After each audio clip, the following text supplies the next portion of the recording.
ಬ್ರಾಹ್ಮ ಮುಹೂರ್ತದಲ್ಲಿ ಶರಣ ಮಂತ್ರಗಳ ಬ್ರಹ್ಮೋಪಾಸನೆ ಮಾಡಿ ತಾರಕ ಬ್ರಹ್ಮೋಪಾಸನೆ ಮಾಡಿ ಬ್ರಾಹ್ಮ ಮುಹೂರ್ತದಲ್ಲಿ ಶರಣ ಮಂತ್ರಗಳ ಬ್ರಹ್ಮೋಪಾಸನೆ ಮಾಡಿ ತಾರಕ ಬ್ರಹ್ಮೋಪಾಸನೆ ಮಾಡಿ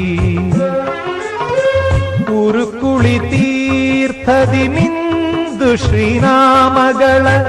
ಬಿಡದೆಲೆ ಸ್ಮರಿಸುತ್ತ ನಿಂದೆ ಕಣ್ತೆರೆ ಭಗವಾನ್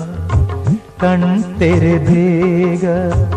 ಉದಯದ ಪ್ರಭೆಯಾಗಿ ನನ್ನ